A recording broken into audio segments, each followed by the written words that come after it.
happens when the world's most powerful country steps back from global institutions? All I got from the United Nations. Does it weaken the international system? Or does it allow another power to step in and rewrite the rules? And most importantly, where does India stand in this changing world order? These are the questions that we are asking in the context of the US withdrawal from multiple international organizations in recent years. So in this context, we are going to analyze why did US withdraw from these organizations? Does this create space for China to assume the global leadership? And most importantly, where does India stand in this changing world order?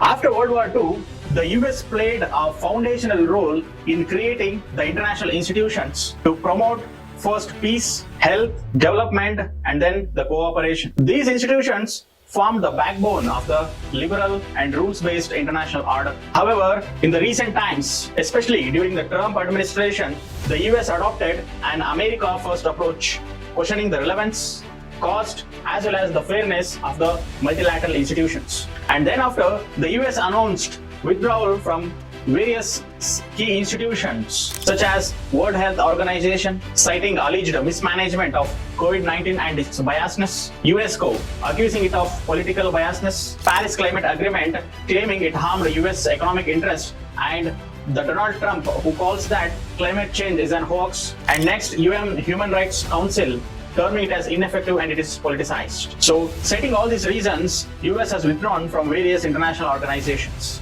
Although some of these decisions were later reversed during the Biden term, the damage to the US credibility had already been done. The first question to be analyzed is, why did US withdraw? So here, there were four major reasons for the US withdrawal. Firstly, nationalism over the multilateralism, where the US preferred for the sovereignty over the collective decision making in the international arena. Second, perceived bias and inefficiency, where the US claimed that these institutions have been politicized and these are dominated by the rivals. Third is financial burden. The US is one of the largest contributors to these bodies. And fourth is domestic political messaging, where the US, especially Donald Trump, he appealed to the voters to be skeptical of the globalism. But the global politics will never tolerate the vacuum. And this is where the China enters into the picture to fill this global leadership vacuum.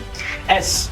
The US withdrawal significantly benefits China in multiple ways. Firstly, there is a leadership vacuum. As the US steps back, China will step forward by increasing its funding aggressively, influencing the countries and also its presence in the UN bodies. Second, the international institutions have got the norm-setting power, where these institutions will shape the global norms. Now, with the reduced US resistance, China will promote its state-centric governance, non-interference in its internal affairs, and its policy of development before democracy and human rights. Further, it can also lead to the image building, where China will portray itself as a responsible defender of multilateralism, especially among the developing nations, complementing the initiatives such as the Belt and Road initiatives of China. And also it can lead to the strategic advantage, where China gains the greater say in the global standards, be it technology, climate finance, infrastructure,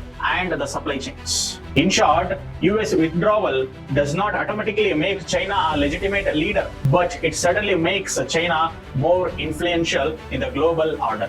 Now the question is, how it will impact the world order? Let's analyze this. This shift has serious global consequences, such as weakening of multilateral institutions due to funding and leadership gaps. And secondly, it will erode the rules-based global order and it will be replaced by the power politics. And third is, there can be greater fragmentation in the climate action, health, as well as security and the trade. And next, there is rising China-centric governance models, as I have told you, and the world can become more of multipolar and also more unstable in the coming days. Now, the very important question to be asked, where does the India stand in this power shift? For India, this transition will bring both challenges and opportunities. The challenges such as increased Chinese influence in the global institutions like UN bodies, World Health Organization, and other multilateral institutions. And there is reduced US counterbalance against the China and norms that may conflict with India's democratic values and security interests. So these are some of the challenges for the India in the coming days. And coming to the opportunities for India, India can emerge as a credible voice of the global South, as India is known as the global leader of the South, and India can be a strong advocacy for the reformed multilateralism and not the abandonment. And India can showcase its leadership values through the platforms like G20 grouping, climate negotiations, and the developmental cooperation. And also, India can strengthen its strategic autonomy, engaging with all major powers without alignment. And also, India can position itself as a replacement for the US or China. And also, India can position itself not as a replacement for the US or China, but as a balancing and stabilizing power. Thus, in conclusion, the US withdrawal from international organizations has undoubtedly created space for the China to expand its influence. But remember, global leadership is not just about the presence, it is about the trust, it is about the legitimacy, and it is about the shared responsibility. For India, this moment is an opportunity to shape a fair, inclusive, and reformed global order where no single power dominates, and multilateralism remains the cornerstone of the global governance. So please let me know your thoughts through the comments, and please like, share, and subscribe to our channel for more such videos. Thank you.